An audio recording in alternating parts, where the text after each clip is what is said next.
Hi, and welcome to tonight's Action Coaching Club live coaching call. Tonight, we're going to be answering your most important questions about moving your business forward. Anything that has to do with generating more leads, more traffic, more products, and more sales in your business, we're all about it. Tonight, we'll do round robin Q&A till we run out of questions or we run out of time. And you can raise your hand on the control panel if you'd like me to open your line. Press *2, and I'll open your line and we can have a live chat. Or you can enter your question in the GoToWebinar control panel that you should be able to see in front of you on your computer. So with that in mind, let us get started. I think I also have a couple of emails that came in. I'm going to go in and check on that as we're talking as well. So we should get all caught up tonight. Tonight we may need to call this a little bit short. I'm a little under the weather, so we may go about 60 minutes, maybe 90. We'll see how it goes, but we'll do the best we can to cover as much as we can as quickly as possible. So Ken, I was just about to open your line, and then I lowered your hand. There you are. Hey Ken, welcome to the call. Lou? Yes, sir. Hey, initially I raised my hand because I thought you wanted us to do that to check the volume? Yeah, to make sure that you can hear. But I do have a question, and so why don't I just ask it since we're talking? Fire away. Okay. So, I've been gearing up. I have a list that's been dormant for a while. I have that mind-body medicine thing, working with the doctor, and now I'm going my separate way. And I'm considering starting a teleseminar series, and I haven't formulated it yet. Frankly, my coaching has been something that's been consistent. It's been quality, meaning that my customers are getting results. I'm getting paid, and I think probably the most important thing, as Eben says, talk to your prospect or customer at least one a day, and it's incredibly powerful, and it's really the source of the program content that I'm developing. It's so useful that it's almost like the money's a bonus, if you know what I mean. So here's the question. I'm considering, because I'm kind of moving slowly, starting, it's almost like a beta test, I suppose, working with a small group of my current coaching clients or people who I've introduced one-on-one coaching and have indicated concerns about the money, and actually beginning the series for free. Now, could that hurt me? Does that make sense to sort of get my feet wet? What are your thoughts about that? I mean, obviously, what I really should be thinking about is doing initial teleseminars and moving right to selling a product, which of course would be a series. Okay, so is the question, what do I think about doing free calls? Well, yeah, about doing what's the best way to transition from doing some free calls? I guess basically putting together, structuring a teleseminar where I'm actually, selling into a paid continuity teleseminar series, right? I suppose, right? Yeah. Do you have any products for sale now? Well, I have the DVD, and I sell the doctor's books, but I don't have any products of my own yet, no. I'm working on them. Do you have any, are these products related to what you're going to be selling down the road? Absolutely. Okay. So I have no problem with doing free events at all. I think it's a perfect way to build relationship and create authority and establish value and so on with the list. I mean, there's just a whole lot of good reasons to do it, especially when it comes to figuring out what your content should be or what people are connecting with, or what they how I might want to structure the program later that I actually want to make available for payment. It's a great way to do market research. It's a great way to build relationship. So absolutely, I'd say do as many of those as you want. Now, having said that, I do like the idea of also making an offer on the end of those calls, so that people don't respond. You know what I find is if you just give people content all the time, they sort of put you in this category that says, you know, the only thing I get from Ken is free content. Ken is the guy who gives me free stuff, and then the minute you make me an offer, I start rebelling, and you know, that's when you get hate mail from me and I unsubscribe. Obviously, I don't mean me literally. I mean me as one of I your understand. subscribers. So I think it's important that as you're giving this free content, that you're also sort of testing the market, and that you're also giving people the sense that, hey, I don't mind giving you this free stuff, but because I'm going to give you all this free stuff, then, you know, I consider that earning the right to do a commercial at the end of it. And so whether you have a call to action to opt into a list, or you have you know, a call to action to call you for some one-on-one consulting, or whether you actually make available for sale one of these products that, even though it's not yours, it's an affiliated product, but that, you know, could be of value to them in terms of what you're going to do later. I like the idea of, you know, not just ending it with, okay, thanks, hope you got a lot out of tonight's call, see you later. I like the idea of, you know, putting something out there, making an offer, so that I can also gauge the level of interest and the level of response to those things, because that'll help me figure out how to make a better offer down the road when I want to make my serious offer.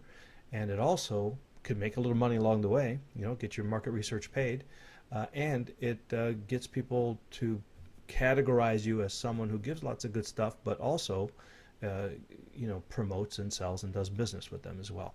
So I think there's a lot of great reasons to do it, and you know, I would advise you not to just do a pure 100% content call time after time. I think that might All undermine right, you. because this has stimulated my thinking, so let me just bounce an idea off of you, please. Is that all right? Mm-hmm. Maybe what I could do is have a regular introductory teleseminar that I open up to new people who I talk to, or I invite people to the list.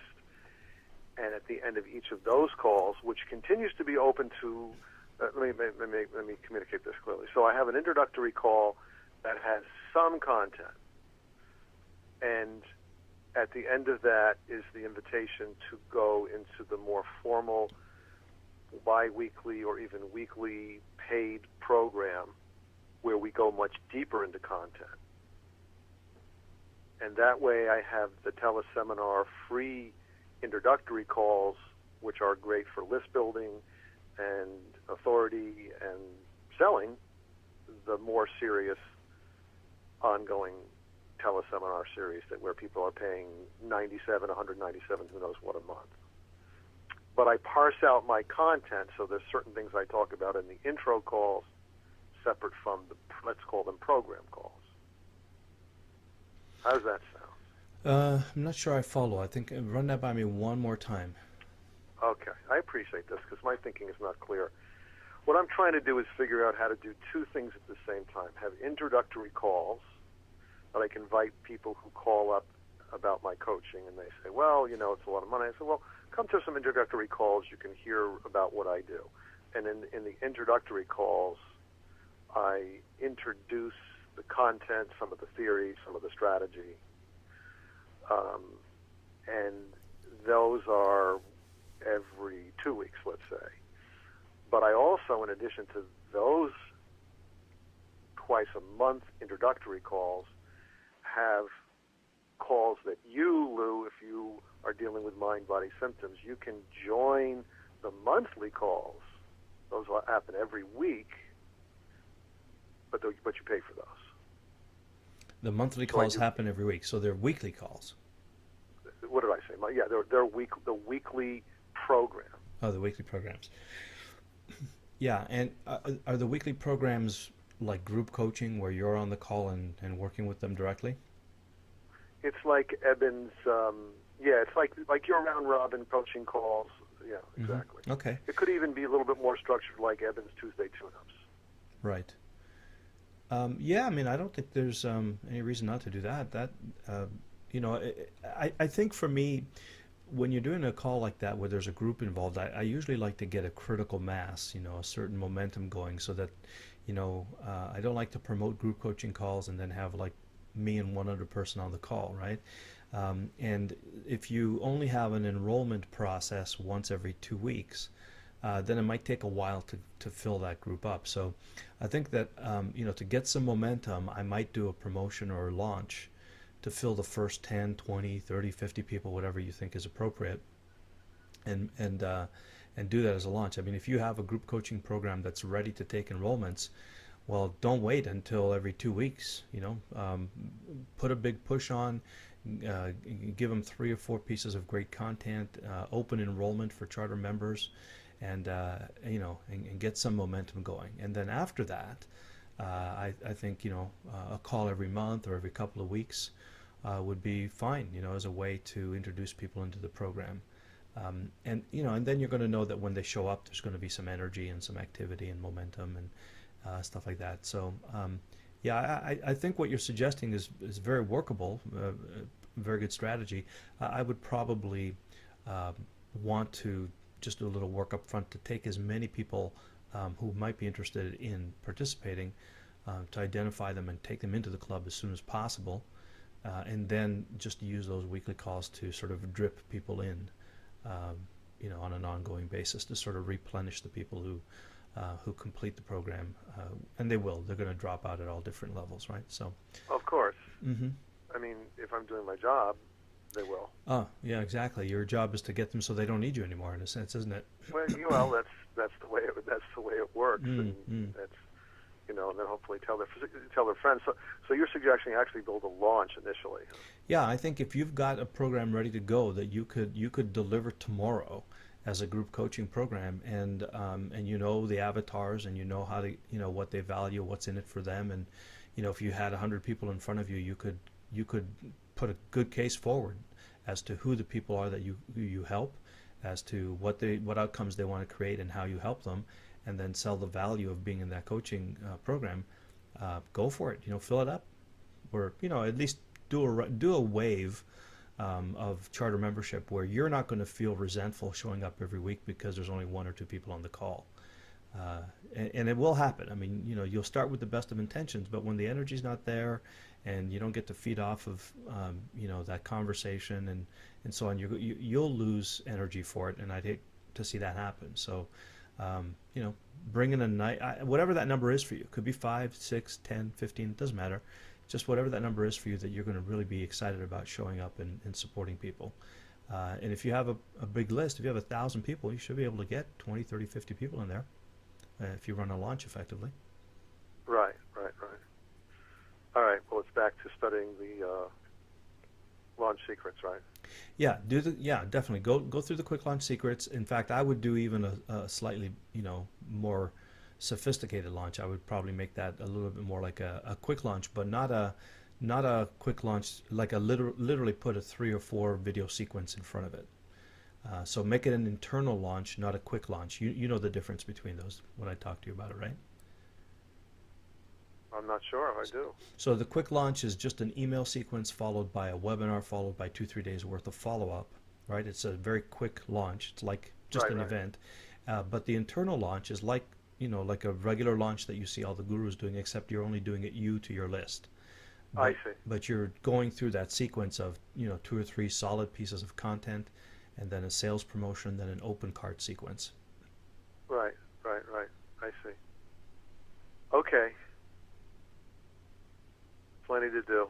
Yeah, I think you're on the right track. I like the idea. I just don't want you to wait 6 months to get those first 10 people. I think you're ready to go. You've got the value, you've got the experience, you know who your customers are, you know how to help them. So get as many in as you can. Help a lot of people. All right, well, don't forget to drink a lot of water, okay? You got it. Thanks a lot. All right, talk to you later. Ken, is that resonating with you? Is that making sense? Oh yeah. It's just. I've noticed that my marketing, it's like I've gotten very deeply into the work that I do working with my clients, and we've talked about this. Sort of my business chops have sort of softened up, so I got to bring myself. It's like coming out of meditation, Mm-hmm. That's the mode that I go into when I work with people, and it really works well. And so I've kind of I have to I got to put my feet back on the ground to get into the whole marketing stuff. I mean, I understand it and I love it. It makes sense, and I've been on all your classes and I'm listening, and I just get it. It's just that implementation, because I put so much energy into the actual coaching process with people, has been the challenge for me. Hmm. But you're just one. I'm just one person, and it's I've gotten a little older. I can't do 10 things. I've sort of become specialized. So that's why we have the conversations you and I have. So excellent. But right. it's clear what I need to do. I know it's definitely resonating. I appreciate it. Okay. What do you think your next steps are? What's the action follow up? Well, I really want to lay out a launch. Look at what the content's going to be. Decide what the content of each. Probably the most powerful thing was the video sales letter class. Just blew me away.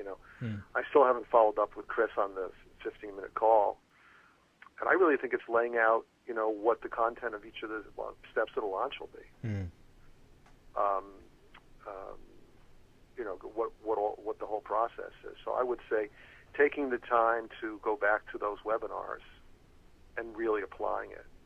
Because like you say, I mean, I'm very clear about what it is that I need to communicate to these people. There is nothing like working with people over the course of weeks and even months and having a handful of really dedicated clients who want results. They want to get rid of these unpleasant experiences, and trying different things and being intuitive and figuring out what works and seeing it work. And you say, damn, this stuff really, I know how to do this. So I sort of I have to not just put my marketing hat on. I have to get back to work in that arena. Yeah. So figuring out the steps of what the launch will, figuring out what the launch will be and what the content of each of the steps are. Okay. How big is your list now, Ken? I just have about 1,700 people. 16, 17. Okay, that's good. That's good to get a first launch done. That's enough to fill a good sized coaching group. So that's excellent. Well, how do you feel about putting a stake in the ground and picking a date 6 to 8 weeks out and saying that's when you're doing your launch, and just work like crazy to make it happen? I think my cell phone battery's dying a little. No, I 6 to 8 weeks. Well, I mean, you pick a time. I think whatever you feel. Look, whatever you feel is just on the verge of making you sweat. Like, you got to sweat a little bit, otherwise you're really not pushing yourself. But you pick the time. It is getting warm in here. And let me look at the calendar. I would say, oh my gosh, I may be away for part of March. By the way, okay, don't change the subject. Basically, the Action Coaching Club goes on for the whole year, right? Yeah. Pretty much. Okay. Yeah. I would say mid-April. Mid-April. Okay. Well, I'll tell you what I'm going to do. I'm not. I mean, I put you on the spot a little bit here, but go ahead. I can take it. But what I'd like you to do is do this seriously. Take a look at your calendar and come up with a date that you feel like it's a little scary, but not so scary that it's going to paralyze you. Get 10-15% beyond your comfort zone, and then pick a date, and then either later on this call, if you're ready, or on the next call, I'd like you to announce it. Just let us know, and let us support you, and let's all get focused on you doing your launch. Put a stake in the ground. Actionable, and what I'll do is I'll use these calls to let you know what I'm doing. Yep, absolutely, and we can review the strategy, your websites, your opt-ins, the whole thing. But I think there's nothing better than putting a stake in the ground and publicly declaring it for accountability. You'll be in great shape, and you'll get that launch done. I appreciate the coaching. Yeah. Okay. Have I got an agreement from you? Okay. Yes. All right. I love it. All right. Look forward to that date. All right. Talk to you. Okay. Okay, I'm seeing a lot of activity here on the GoToWebinar panel. Karen says, can I raise my volume? Yeah, Karen, I've been sick for the last couple of days, so it's not the volume, it's me. It's my personal volume that's not very loud right now. So I'll talk a little closer to the mic, and hopefully that'll help. But I am speaking a little quietly here to save my energy. So hopefully it'll be loud enough. Okay, let's see. Uh, looks like those of you who are asking questions also have your hands up, so that's great. And Jeff says, "You're an amazing coach, Lou. Way to drive action and accountability." Yeah, I don't think I do enough of that. So Ken was my guinea pig tonight. Thanks, Ken, and thank you, Jeff. I appreciate that. Okay, let's open another line. Looks like is it La Monica? I think in Orange, New Jersey, by the looks of it. Is it Anton? All right, you certainly have your mute button on because your line is open and I cannot hear you. Hello? There you are. Hi. Hi, Anthony. How are you? Good. How are you? Doing very well, thank you. I'm doing great and getting better. Great. How can I help? Well, what my situation is that I have a website, and I've been able to get people to the website. They're opting in. It's been up for about 6 weeks now. And what I'd like to concentrate on is getting more of more interaction and more of a response from the list. Specifically, what I'm working on now is one-on-one phone consultations. Okay. And this week has recently been my best week. I have about 3 people who've contacted me and they want to get a consultation. The website's about weight loss. So my question for you is, what suggestions do you have about developing a relationship with your list, getting more of a response from your list? Well, what have you tried? Well, I started out on New Year's Day, basically when I launched the website, with an ebook, and I put that up for sale. I got a couple of people to buy it, but the response wasn't that great. And I had a feeling that I needed to know the needs of my customers better. So I took the ebook off for sale. I took it down. And then I started offering consultations for $47. And I didn't get much of a... What's that? No, I didn't say anything. Okay. And I had consultations out. That was the second offer for like $47. A couple of people responded, but not much of a response. And out of how many on your list? What's that? How many are on your list? As of today, I have 85 people on the list. Okay. And I send out emails about 3 times a week, and I have about between 15 and 20 people opening them. Okay. Out of the 85 people. Yeah, that's pretty good. That's about, you said 15 to 20 people opening them out of 85. Yeah, it's like 20-25% open rate. Okay. Yeah. So what I'm concentrating on now is, so then, I wasn't getting much traction with the for sale consultation. So what I took from that was that, I need to know my customers better. And also, I don't have much in the way of testimonials or before and after pictures right now. Mm-hmm. And I think that that's a problem because there's not proof for people. In other words, why should they take me on for a consultation if they don't see a lot of before and after pictures? So that's where I am right now, and that's what I've tried. So let me tell you, right off the bat, you're doing much better than you think you are, because the numbers that you're telling me, based on a list of 85, you're doing quite well. I mean, if you're selling a couple of ebooks and you're getting a couple of people to sign up for your consultations and you're getting 20-25 people opening your emails, those are good percentages. If you could continue to get that level of response when you have 1,000, 5,000, 10,000 people, you're going to have a nice little business. So don't be dismayed by the fact that you're doing like onesie twosie in terms of the response, because that is about right. When you have most people are looking for 1 or 2% response rates on a professionally written sales letter from new traffic. So the fact that you have 85 people on your list and you're getting that much response is a really good sign. So that's a positive thing. Now, the flip side of that is it's hard to really understand or to really give any solid validity to data that only that isn't even a couple of hundred data points in size. So, for example, when we're doing split testing on ads, we like to have at least 200 actions to that page before we make a decision about whether it's working or not. And more if possible. Some people like to have 1,000. Like some people will put up a couple of opt-in pages, and they'll drive 1,000 visitors to each opt-in page before they decide which one is working better. So there's a benefit. The more people that you can engage, and the more people that you can invite to engage with you, the more accurate your assessment of their response is going to be. It's kind of like if I have a nickel, I toss it in the air 10 times, I could very well get 10 heads.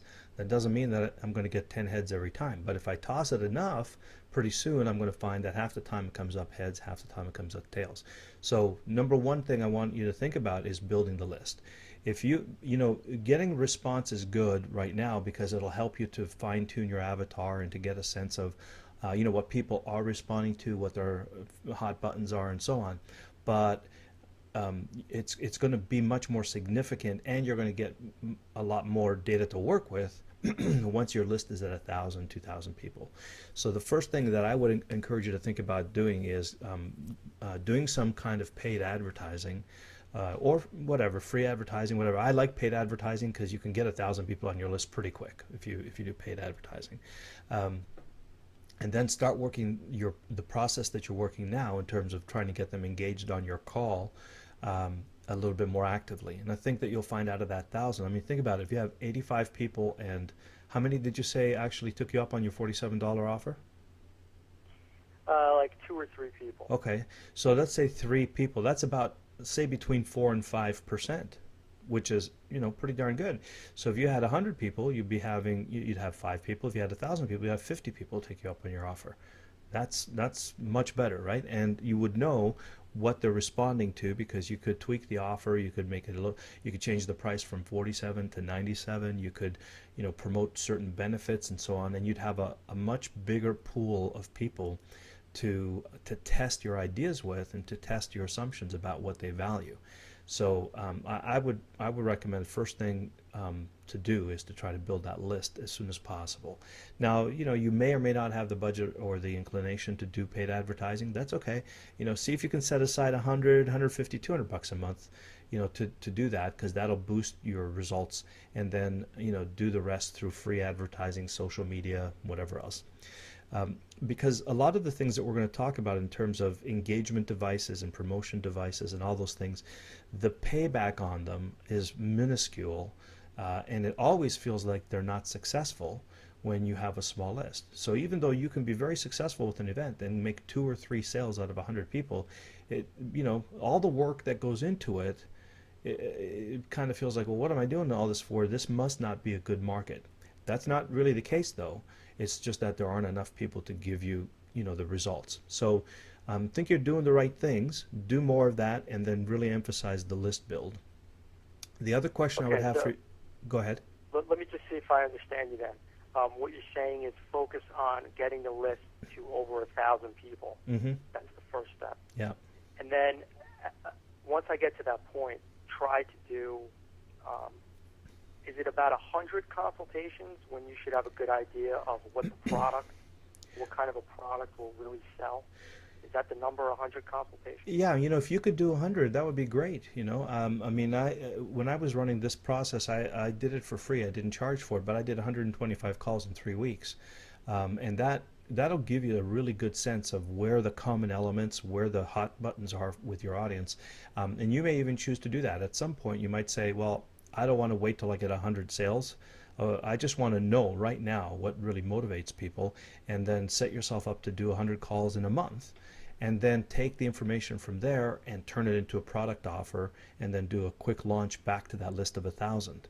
And that'll get you some really good data points to work with, and you'll make one offer to 1,000 people at, say, $97 instead of 100 offers to at $47, and have to deliver each one an hour at a time. So the one-on-one consultation is excellent, and the more you can do, the better. Keep them down to 15 minutes, half an hour. You know, you don't have to make them a full hour or anything. And then make it so that if you can, if you're going to do a half hour with someone, that you have a program that they can join after the half hour with you, right? So don't just use it strictly to give them a one-time benefit and then they're gone. Because I mean, you know, with weight loss, it's not a one-time thing, right? I mean, you've got to work on it. You've got to change your habits. You've got to change your lifestyle, your eating patterns, the whole thing. You could give them a good quick start in half an hour, but I'm sure you can make them also understand that the benefit to staying with you for 3 months or 6 months, and use that time not just to do market research, but to actually build out your coaching practice, or sell your product or whatever it is you do to help people. And once you get over the 1,000 people on your list, what's the percentage that says that it's a successful product, and what's the percentage that says that it's not? Do you have any guidelines? I mean, I kind of use 10, 20, 30, right? If it's 10% or less, if I'm having a hard time getting at least 10% of the people on my list, you know, to buy stuff, or I should say, if I can't get 10% of them to come onto a free event where I can then sell 30% of them, then I'm probably not doing too well. If I can get 20% on a free event and sell 10 or 20, 30% of them, I'm doing well. If I'm doing 30% response, that's excellent. So in terms of response to free invitations, free offers, free teleseminars, I like to see, like if I have 1,000 people on the list, I figure 25 to 30% of them will open my email, and then I'd like to see 30% of them actually, you know, click through to my web page, and then I'd like to see about 50% of that 30 actually register for my events, and then from there I'd like to have 10 to 20% actually taking me up on my offer. That's kind of, you know, the average guidelines that I have in my mind. Yeah. All right, great. Well, Okay. I appreciate the help, and I'm enjoying the call so far. Excellent, thank you. And so let me ask you, what do you think would be your next? What are your action steps based on this conversation?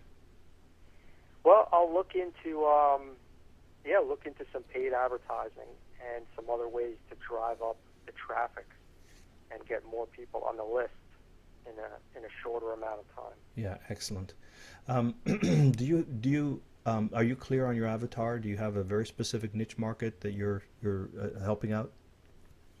Yeah, you know, it's how to help women lose up to 17 pounds of belly fat in 21 days by curing their sugar cravings. Ah, okay. Excellent. Like I said, I don't have tons of experience with a lot of people, so maybe I need to work on that and fine-tune the avatar. Yeah, it sounds like it's a nice narrow focus, though. That's a good thing, because that's gonna make your marketing and your advertising that much more direct, more laser focused, right? So, you know, you can go onto Facebook and you can get the demographics so that only women. Is it a particular age range? So far, it's about basically between 25 and 40. Okay, excellent. So, so try Facebook advertising, because that's working really well for a lot of my clients right now, and I have a number of people in the weight loss market, and Facebook seems to be doing very well for them. And what I'd recommend is the process that seems to work is Facebook ad coming to a video where you give some information. So I actually, contrary to what I would normally recommend, this is more like a reverse squeeze rather than a squeeze page. In other words, they come to an opt-in page where you don't say, hey, before I give you any information, you have to opt in. They actually come to an opt-in page where you say, okay, I'm going to give you some really valuable information right now that you can use. Here's the number one thing you need to do to get control of your sugar craving, and start your, get started on the path to weight loss. In fact, I'm going to give you something you can start on right now, and if you want to continue that and lose at least 17 pounds in the next 21 days just by controlling your sugar cravings, then all you have to do is opt in, enter your name and email address, and you'll get my full report or full video, full program on how to do that. So for now, here's the number one step you can take immediately. And then you give it to them, and then you say, so if you want the whole program or the whole report or the whole audio, whatever it is, enter your name and email address, and I'll send it to you instantly. So instead of teasing them and making them enter the name, give them step one, if you will, of your three-step solution, and then have them opt in for the rest. Once they do that, then get an autoresponder sequence, deliver the stuff to them, get an autoresponder sequence that feeds them the rest of the steps and tells them how to use it, and then invite them through the autoresponder sequence to book that consultation with you. And so every one of your autoresponders at the bottom of it should say, this is a really powerful program and it'll work for you, but if you want, real results fast and healthfully, I'll help you get started. I normally do consultation for $97 because you're new and we haven't had a chance to talk. I'll give you a 50% discount. You can book it at your convenience. Put an online calendar up if you want, and then just start booking that time.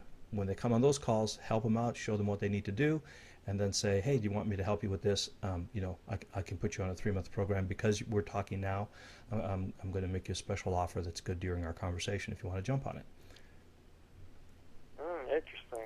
Interesting. Okay. And it all starts with that lead flow. Now, what you're going to notice is, you may get 1, 2, 3% initially. So the first 300 leads, you may find you only get 1 or 2 or 3 people, but then the autoresponders will kick in, and then you'll start to give them case studies and proof, and then every time you work with someone, you have a great result, you're going to email out to everybody and tell them the story, and that will then start to build on itself until you get some really good momentum. That sounds good. Okay. That's a nice plan, yeah. It works. It's working for clients. So yeah. It can work for you for sure. But the key is, get that nice clear avatar, build that list. That's the number one thing you can do to help yourself right now, is to get that list up so that everything you do has the chance of actually returning enough benefit that it's worth your while to do it. Yeah. That sounds good. Good All deal? Right, thanks again. You're welcome, Anthony. And come back and check in and let us know how that's coming along. Sure. All right, take care, Lou. Thank you. Bye. You too. All right, so Anthony's off building his list. Ken is out setting a date for his launch. We're doing good. How about Jeffrey? What are you up for today, Jeffrey? I think you're on mute, my friend. Jeffrey in Cambridge, it looks like. Your line is open. I think your phone is on mute.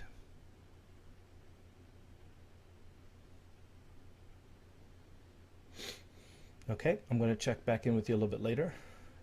If you want to fiddle with your phone and see what's going on there, that'd be great. And let me see, Pam says, hi Lou, teleseminars. Need to find a good, inexpensive conference system. I often get poor audio currently using free conference call. Need to download the recordings as well. Also would like advice on a good video conferencing system so at least participants can see the presenter and so you can use a whiteboard and slides. Okay. So I can help you with the teleseminar stuff. The conferencing system that we use on these calls is a system called carefreeconferencecalls.com. And carefreeconferencecalls.com is in fact my private label for Instant Teleseminar. And I've been using Instant Teleseminar now probably for about 6 years. And I have used all the free systems, and some of them are good. But when it comes to, when you need good professional quality recording, quality process, and just a real rock solid reliable system, this is the one I recommend. And you can get started for as little as $27 a month. You can have 100 people on the phone and up to 2,000 people listening on the web, and you can not only do phone conferences, but you can do slide presentations with it as well for that price. So my recommendation, unabashedly and unreservedly, would be for you to have a look at carefreeconferencecalls.com. And in fact, if you're a member of this group, I have an arrangement with the guys in Instant Teleseminar because I do some coaching for their members. I work with Rick Raditz to offer coaching, and Joel. I'm thinking Joel Comm, but it's not Joel. It's Joel. It'll come to me. Anyway, Joel and Rick work together to provide some back-end coaching for their folks, and so in return they've given me a sweet little deal where I can give people who try the Carefree conference calls 3 months free trial. So if you want to have a test run, give it a go for 3 months, you can go to carefreeconferencecalls.com/free trial. And I don't know that the web page says 3 months, but every time an order comes in for a trial, it automatically gets extended to 3 months. So you can give that a go. I highly recommend it. There's some great training inside. There's a couple of recordings that I did. One training I did, the 7 steps to building your business with teleseminars, I think is a great training that everybody ought to have. And then all the members from time to time, get a chance to get on the phone with me, usually about once a month, and we talk through how to optimize your teleseminar marketing strategies as well. It also, in addition to that, will do some great things for you in terms of managing the registration and the replay flow, so that you literally don't need to ever create a website or a web page or anything to run your events. So can't get a better $27 value anywhere, and that's what I would recommend you try, Pam. As far as video is concerned, I really I don't do live video, so I'm not really expert at it. If anybody on the call has experience with that, I'd welcome you to just go ahead and type in your ideas or your suggestions for Pam here. Pam, I have seen I've seen people use live stream pretty successfully. I've heard some people use what's that? Ustream. Okay, Ustream, but Ustream doesn't seem to always have the quality. But it was one of the more popular ones initially. And then there are some pieces of software, like if you're running a Mac, there are some good pieces of software from a company called, I think the company's called Telestream, Telestream, and they're the company that makes ScreenFlow, which is the recording software that we use for our conferences here, for our coaching calls, and they have some software and servers where you could actually use your Mac. You put they have some 2 and 3 camera options, in fact, where you can use your Mac to broadcast over the internet. So it's not cheap. It's like $500 or $800 or something. But then basically you have a broadcasting studio on your Mac, and I think that's Telestream. And then what the last resource that comes to mind is if you go to webvideouniversity.com. A friend of mine and my go-to guy for video is David Kaminsky. He's got a lot of great ideas on there, and he does some live streaming as well as full, he teaches about how to do video, and he might have some suggestions if you want to contact him either through the blog or just email him directly. He's always good about helping you out when he can. So unfortunately, I don't have much more experience than that, so I'm not in a good shape to say the one that would best work for you, but those are some options I'm aware of. And again, if anybody on the call is using any kind of video to promote your stuff, by all means type it in here and I'll share it with Pam. And Pam says, thank you much. You are welcome, Pam.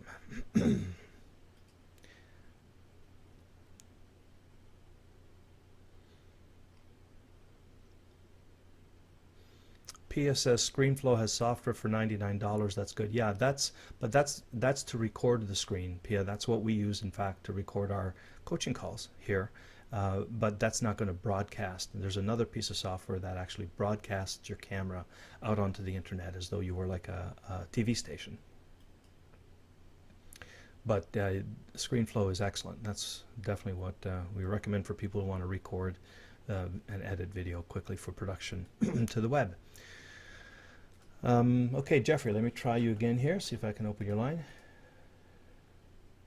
1 second.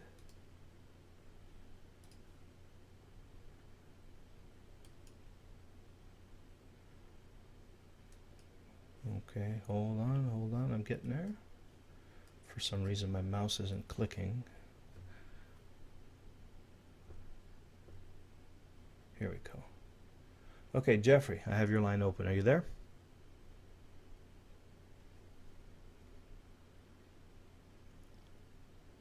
Hello, Jeffrey? Okay, not yet. Okay. Now I have someone with their hand up. It says unavailable, so I'm assuming you're using a calling card or Skype. I just opened your line. Welcome to the call. If you think you have your hand up, state your name.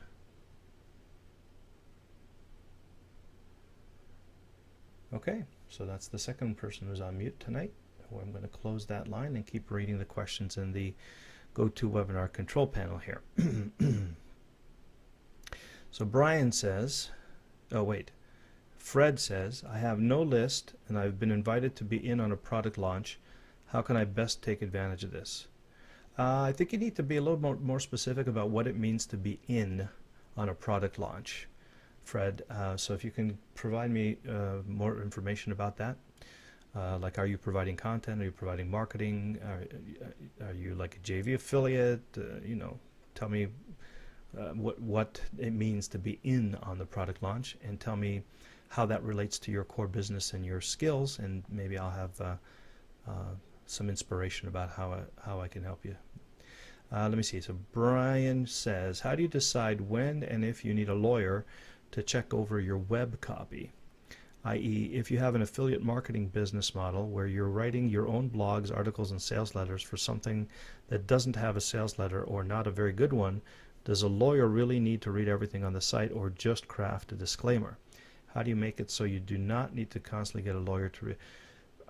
Okay, so I'm no lawyer and I don't play one on TV, so what I'm giving you now is not legal advice. And with that disclaimer, I would say I don't know very many bloggers or affiliate marketers who consult with a lawyer at all. Let me phrase it another way. I don't know if they consult with them frequently, much less at all. I think where you need to be careful is when you're making claims and when you're using trademarks and things like that. But if you're just writing like an opinion or a review about your experience with the product or your perspective on it or whatever else, and I'm assuming that if you're an affiliate, you therefore have the merchant's permission to use their trademark and their names and so on. You know, I don't really think you can go too far wrong. Just, you know, as long as you state very clearly that this is your opinion and this is your experience, and that you're not representing that company. And I don't think you need to do that in every single blog post. I think you can have that in your disclaimers, which you should have on your site. And so, of course, if you're making any, you know, don't make any claims. That's one thing that you, if you do that, you're going to stay away from 80% of the trouble. Don't make any claims about results or you know, what they're going to be able to accomplish, or you know, how much weight they'll lose, how much money they'll make, or anything like that, because that's always going to run afoul of the FTC. At least at some point it could. So your disclaimers should take care of that.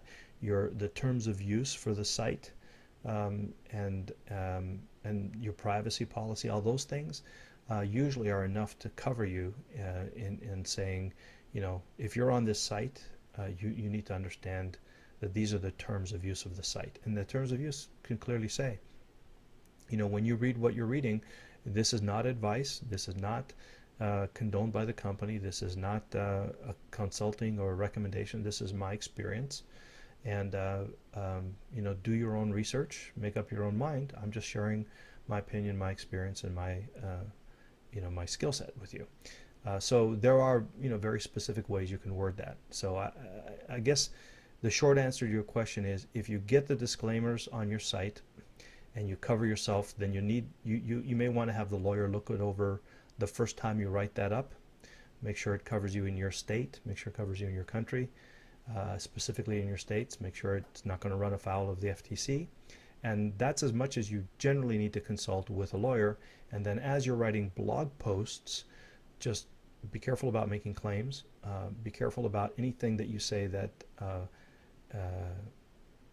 looks like it's like you're representing the company in ways that you're not entitled to, and that'll be spelled out in the terms of service from your provider. And just, you know, couch everything as, here's what I found, here's my opinion, here's how this works according to my experience. And I think that pretty much covers it all. I don't think it's a really big issue, as long as you know, you sort of cover the basics. And by the way, you can use that first consultation with your lawyer where they're doing the terms of service and the privacy policy and those things for you, and you could ask them, what do I need to be careful of? Like, where could I trip up? Knowing, by the way, knowing that some industries like diet, weight loss, nutrition, you know, money, you know, business opportunities, all of those are particularly sensitive areas. And so if you're in one of those areas, you might want to ask your lawyer for advice about how to make sure you don't trip any wires as you're writing. But other than that initial consultation or two, I don't know I don't know any affiliate marketers who get their web copy checked, every time before they post. I mean, that just wouldn't make any sense. Now, if you're doing a sales letter and you're going to drive 10,000 people past it, and you're making reference to other people's products and performance, and you're making claims about it, well, it might be worth at that point, to do something. The other thing that you could do is, instead of having a lawyer review it, have the merchant approve it. And just say, here's, I'm going to put this up. I'm going to put my pre-sale letter in front of your order page. Can you check it out, and making sure that I'm consistent with, your position and your functionality in the market. So, you can do that without having to consult a lawyer too often. And whenever you're uneasy about it for any reason, spend a couple $100 and get a legal opinion. It's worth a good night's sleep to do that. Okay, so hopefully that helps. And remember, I'm not a lawyer and I don't play one on TV.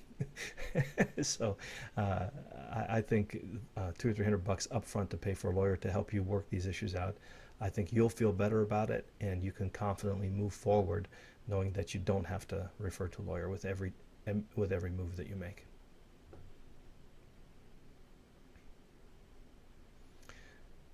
Okay, Jeffrey says, I have a new software product for the market of a very large direct mailer. I'd like you talk about announcing the product and also get great feedback for the next version of the product. Okay, that doesn't sound like a question. I think that's meant for me.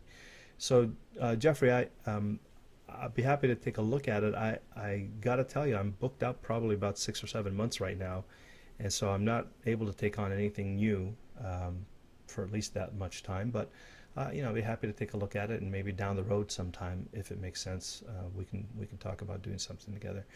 So just go ahead and email me, lou.acc@powerupcoaching.com, and just send me some links. Let me have a look at it. Send me some webpage, some information, some links, and let me know what kind of schedule you got, and we'll see what we can do. Pam. Okay, Pam, teleseminars, we answered that. Okay, Fred says it's a Mind Movies launch, and I will have access to their pre-written emails and videos to use. Well, okay, so the challenge with that, Fred, is that you don't have a list. So, from their point of view, what they want you to do is to create sales for them, I'm guessing. And so then the question is, how do you create sales for them? And honestly, there are ways to do this without a list, but it means you have to be really good at paid advertising, and it's really hard to get the benefit of a launch through just paid advertising, right? So obviously all of the SEO style techniques are not relevant here, because they just take way too long to sort of get hold. So you'd have to find a way to get access to a market quickly. You might take some Facebook ads out. You could, if you were up to it, take some pay-per-click ads out. But those are kind of low probability results. The ideal thing would be if you did have a list and you had a relationship with that list, and you could create a bonus where, if they purchased through you, then they would enjoy something that they want very much from you that they couldn't get anywhere else. So I think, unfortunately, without that relationship and without that list, it's really hard to imagine how you could really make a whole lot of sales, and enough to make it worth your while, to be honest. And there are also, you have to check terms of services, because some joint venture partners actually require that you only promote to people that you have a pre-existing relationship with, that you can't get like mass mailers or advertising cold leads and everything else. So you first of all make sure that what the terms of service of the JV is, and secondly, I've not seen too many people do well from a standing start, in a JV kind of launch, because just the relationship with your list just isn't there. Cold lists convert at about 1.5% maybe, and if you make people aware of the launch and you don't have them on your list, then there's no way that you can make announcements to them about bonuses and when the new event is and so on. And so if they don't have a pre-existing relationship with you, and you don't have a way to communicate with them, and you bring their attention to Mind Movies, they'll either buy directly on their own, or they'll go buy from somebody who's got a better bonus package. I mean, Mind Movies now has enough visibility in the market that people are competing. Promoters are competing through offering very high value incentive packages. So what I would probably say, Fred, is if you want to be in on the product launch, then get in on their next one, and between now and then build your list, build your relationship with your list, get them used to buying from you, and then get in on their next launch. I think you'll find yourself getting better results that way. Otherwise, I'm afraid my experience is that this is a lot of work under time pressure to build a relationship artificially that doesn't normally yield results that make it worth your while. So what I would recommend is think long term. Take the time between now and their next launch to build the list and to build a relationship with it, knowing that you're going to be doing the next launch. Create some content, create some bonus packages, and then you'll be well positioned to compete in the launch against other JV partners next time. I think that's kind of my instinct. Now, if anybody's on the line that has experience doing this well and getting good results, and what we're talking about is no list. You have no list, and you can, and you're wondering how to take advantage of a product launch.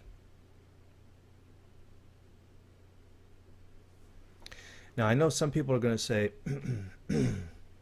by the way, I'm getting a message on my webinar thing here. It says my connection was lost.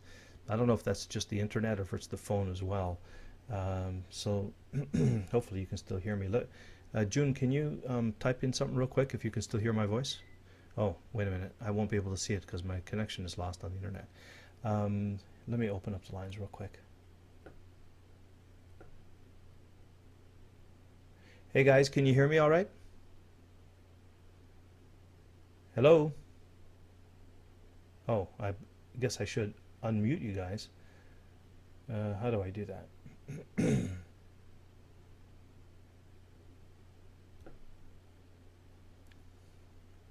1 second. Oh, here we go. I'm getting messages. I can hear you. I can hear you. Okay, great. Okay, perfect. So maybe it's just my connection. Not much happening on the screen anyway, so you're not missing anything. Okay. Excellent. Let me see. All right, no more questions. So let's go back to the phones and see if we can get somebody from Washington, area code 202. It looks like. Let me see if I can get your line open. I've been having a tough time getting my mouse to click. Must be something in the air tonight.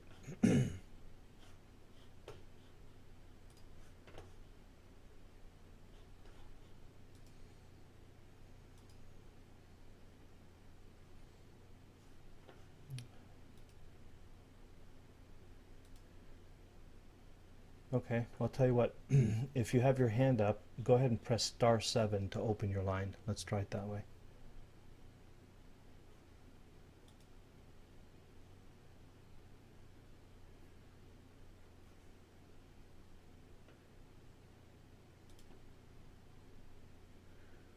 Yeah, I think what's happening is because I don't know what's wrong with my internet connection, but because my internet connection is down, then when I try to control the conference through the control panel on the internet, it's not working very well.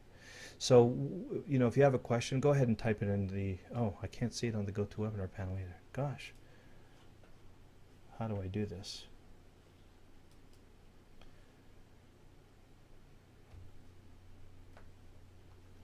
Okay, let me try something. All guests are now unmuted. Okay, so I unmuted everybody. Can you guys hear me okay? Yes, we hear you. Okay, great. Is is there anybody with their hand up? Yes, 202 Wayne Scherer. I had my hand up. It's Wayne. Okay, great. Yes.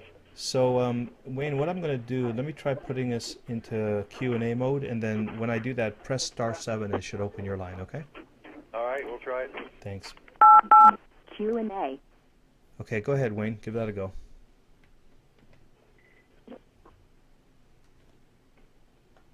Wayne? All right, can you hear me now? Oh, yes, I can. Perfect. There we go.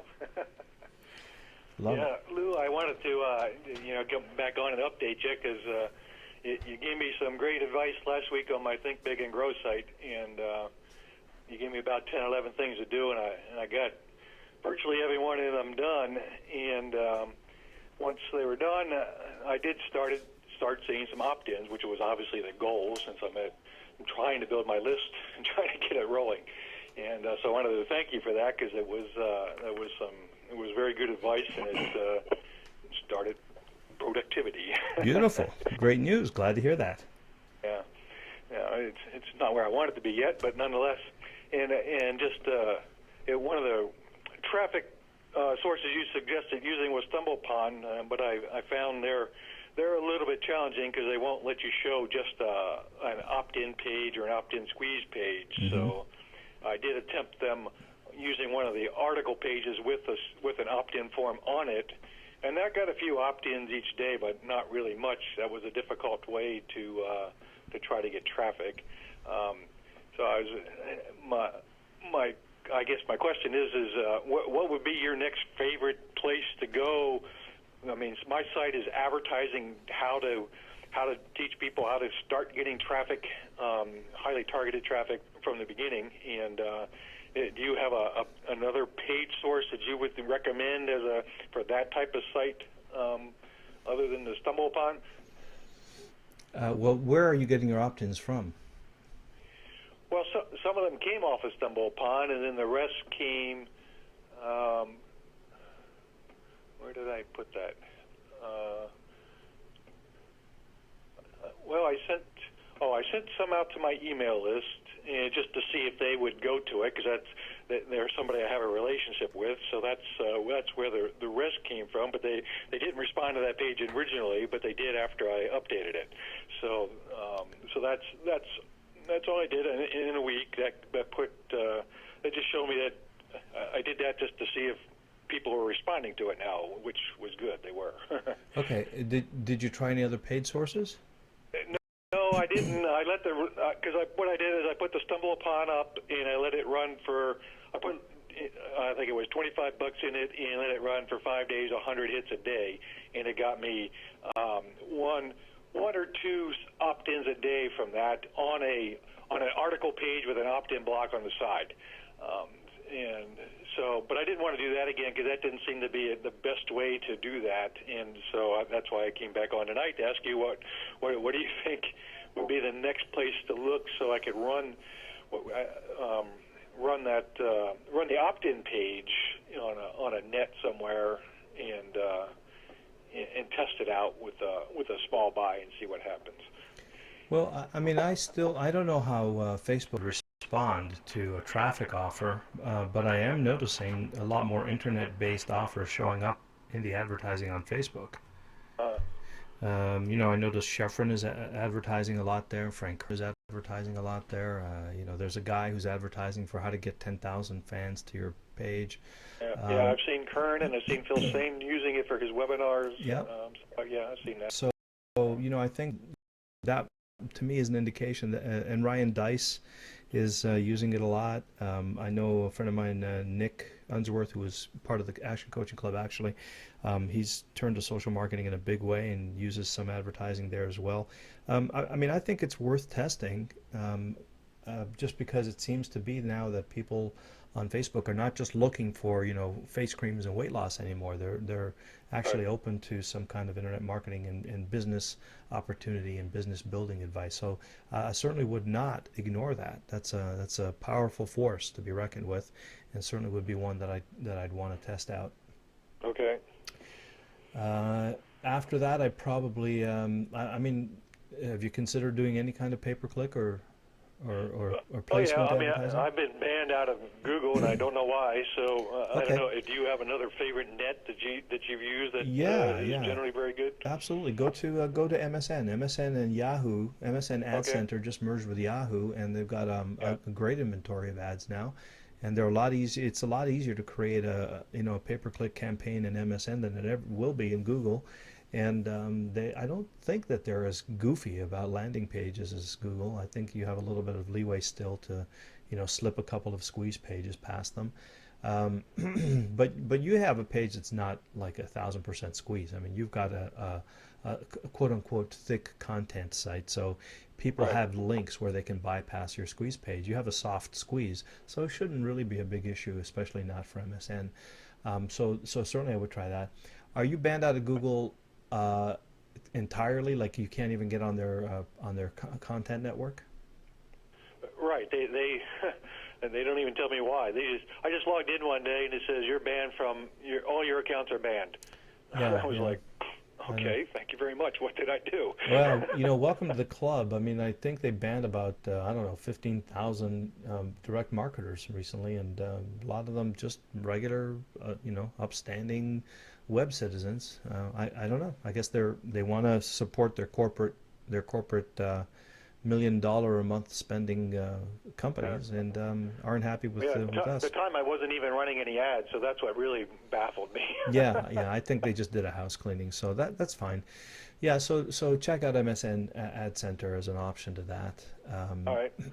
And then I have an account in there. I just haven't used it recently, so that's probably a wise choice then. yeah, yeah, and then one thing that I find is an interesting thing to do is get online and look for forums and blogs and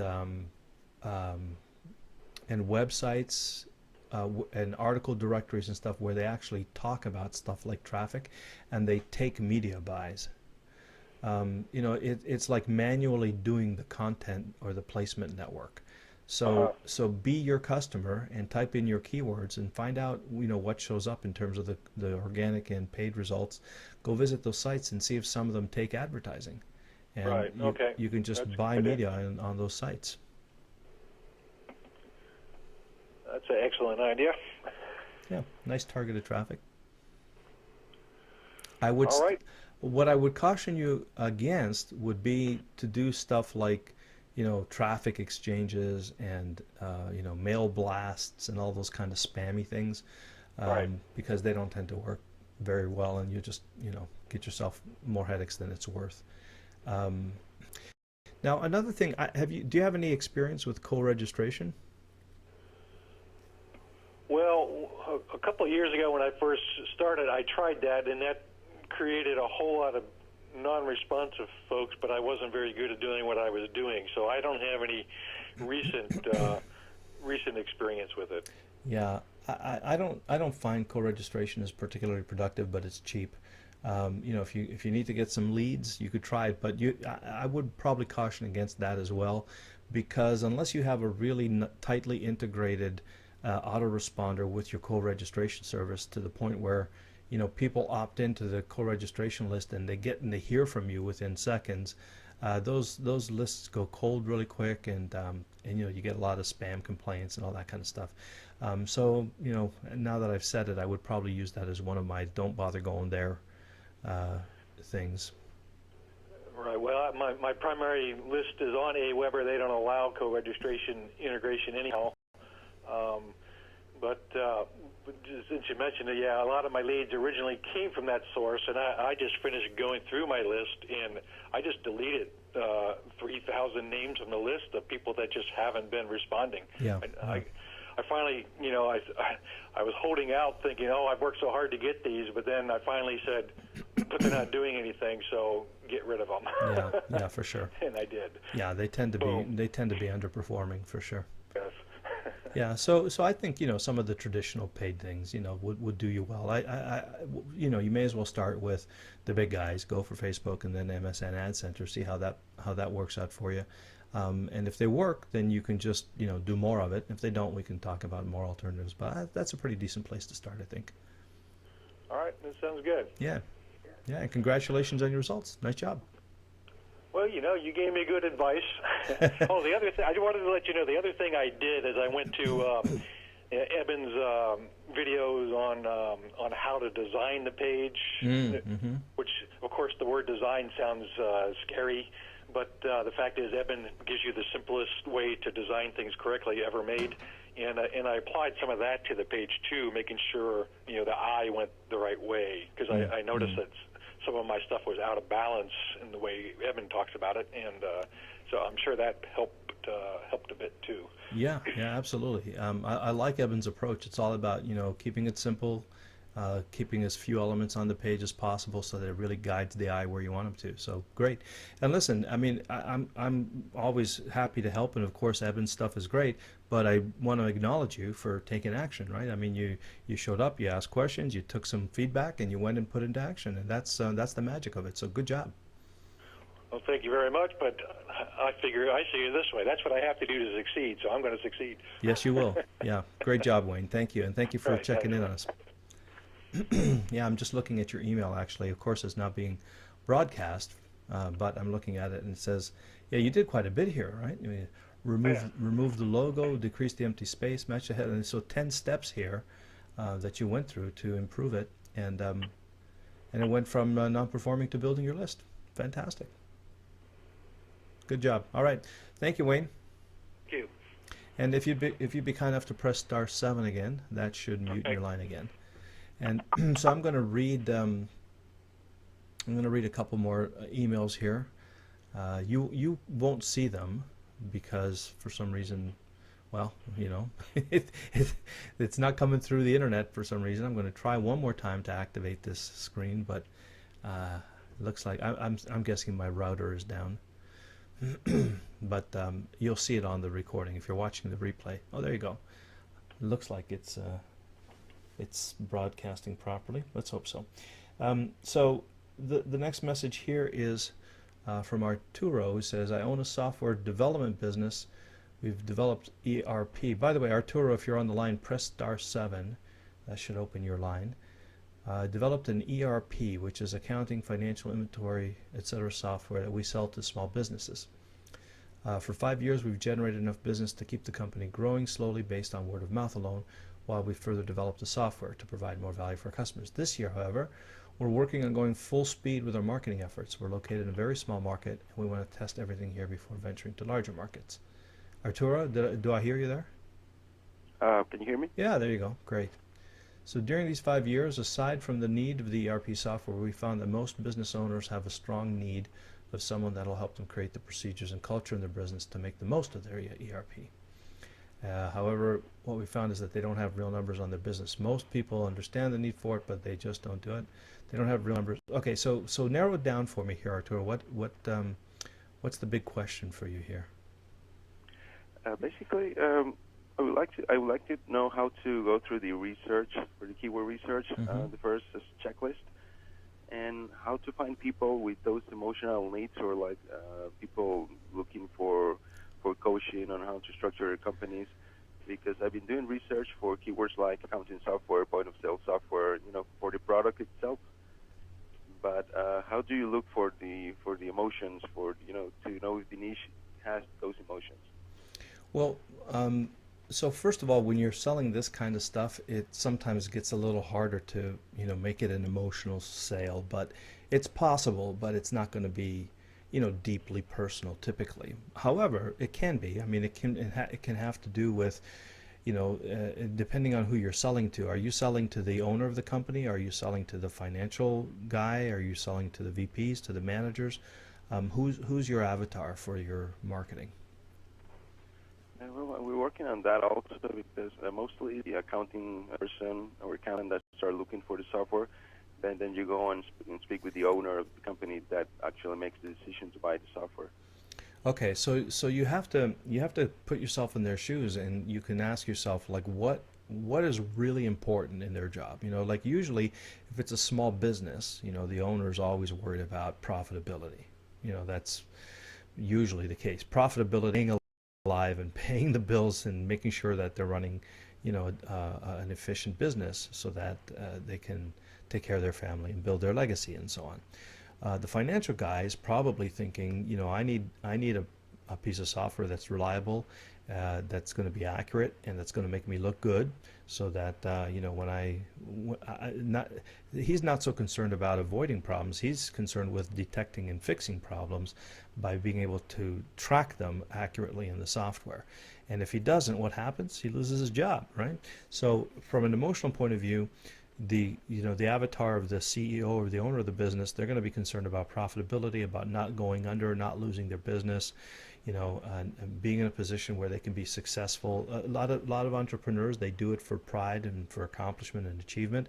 So if they get this ERP software in there, suddenly they're going to have 10% increase in profitability. They're going to have a smooth running business. Their employees are going to be happy. They can rest and relax knowing that their business is growing and under control, that there's never anything that they're not aware of and they don't know, so they don't have to stay up late at night wondering what's happening in the company while I try to sleep, knowing that the company is growing and the profitability is there, so they can send their kids to college and and retire early with a business that becomes their golden goose, or potentially that they can sell and and enjoy the lifestyle freedom that they wanted.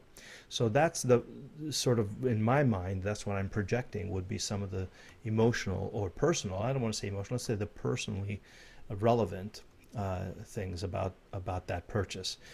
So far, notice none of it has to do with the software itself, but these are the things that ultimately they buy the software for, the owner does. And then there was going to have different mode. He wants to keep his job, he wants to look good, he wants to advance, he wants to have a system that he can count on, so when he goes and talks to the boss, he knows the data is accurate, he knows it's reliable, he knows it anticipates problems and detects them so that they can adjust them quickly and respond quickly. It makes efficient processing with the suppliers and with the vendors and all that kind of stuff, and it keeps basically everything under control and visible and reliable, so that he looks good, the company looks good, maybe he can share in some profit, maybe he'll get promoted to partner, but for sure he won't lose his job, and he'll be sort of the company hero. And so those are some of the things when you're talking to that individual that you can sort of test to see if those are the things that they're resonating with. And then of course you've got to connect those to the functions of the software itself. I mean, when you're talking about the software, what are the things that it does? Of course it keeps, it tracks all the accounting, financial, inventory and so on, but why is that important? Why is it important to the business in terms of profitability, in terms of sustainability, in terms of liability? Maybe it prevents liability, all of the things that it helps for. It's not about what the software does or how it does it, it's more about what it does for the business, in my view. And so again, the features are important, but it's the benefits of those features to the owners and to the financial managers that I think I would use to promote more actively. And to do the research for example, in Google Trends and Google's keyword tool, should we start looking for people that are searching for the features? Well, yeah, I mean, who do your target audiences, like do your avatars actually go online and look for this kind of stuff?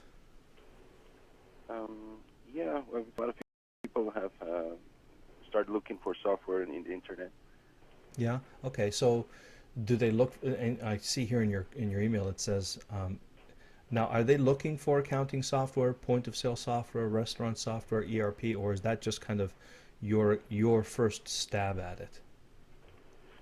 Well, in the initial research I've done, I found that a lot of people are looking for accounting software or restaurant software, not so much for point of sale software. A lot of searches for ERP. Mm-hmm. Is there a particular industry that you specialize in?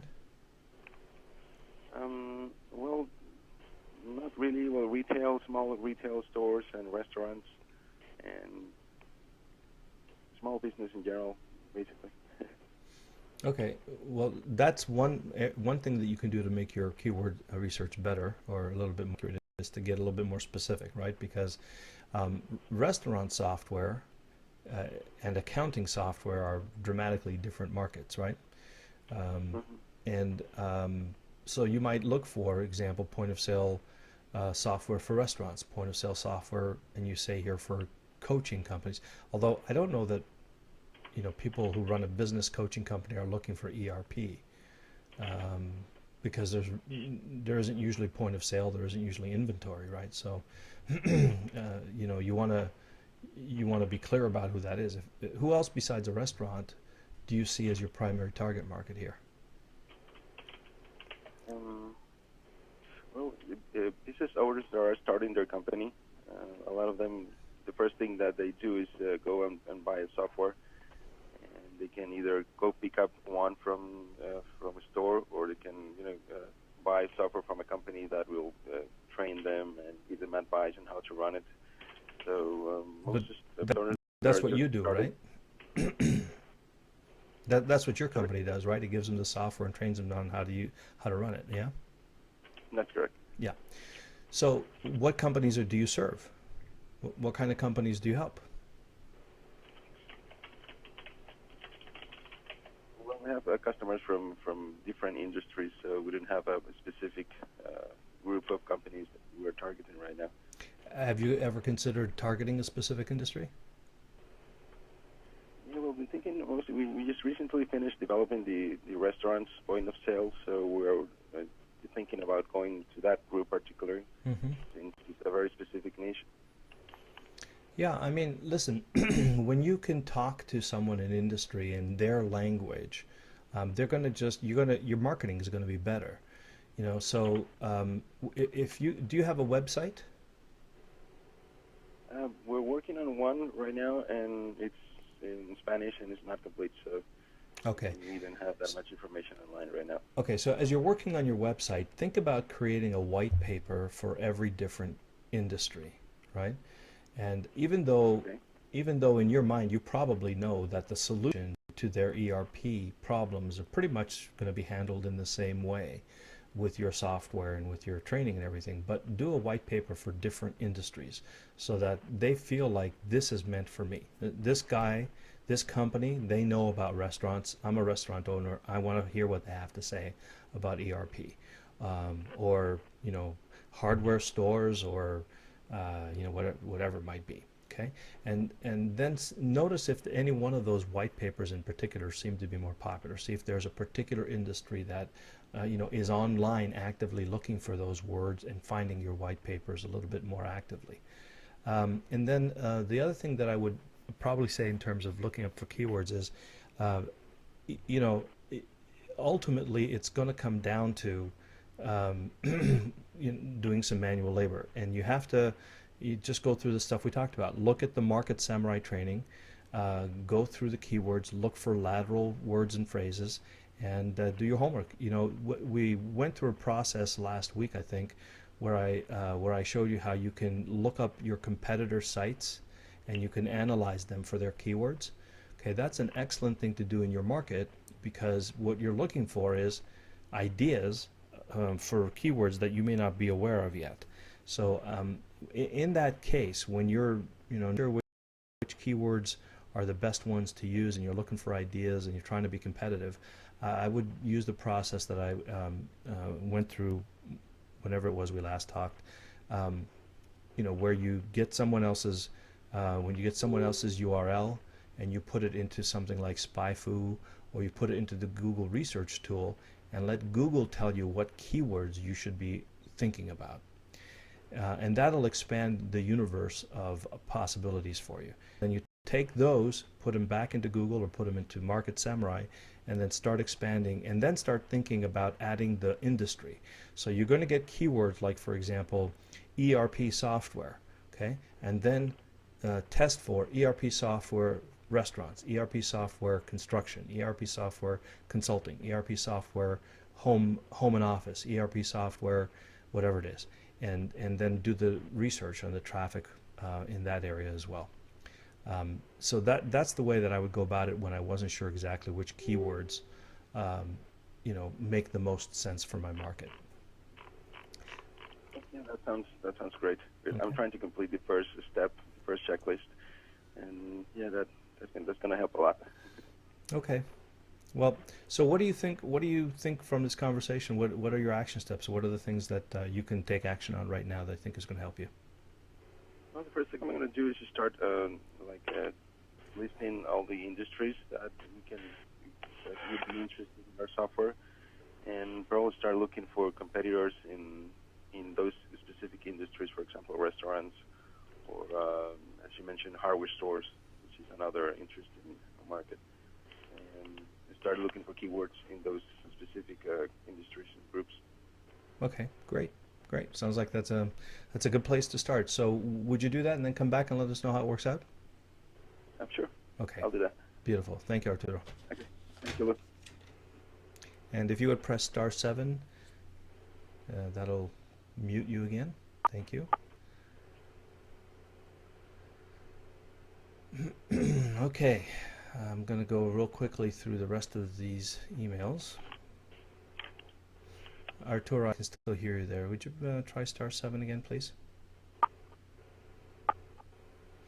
Okay, I was going to go through the rest of my emails, but there really is something weird going on with my computer tonight, and it is 9:30. So if it's okay with you, I'm not seeing any other questions right now. Then again, it might be that they're just not coming through tonight, and I apologize for that. I think I need a new router. This is something that seems to be happening a lot. But anyway, I'm glad we had a chance to talk so far and get some of your questions answered. I feel myself wearing down here energetically, so I'm going to have to close the call.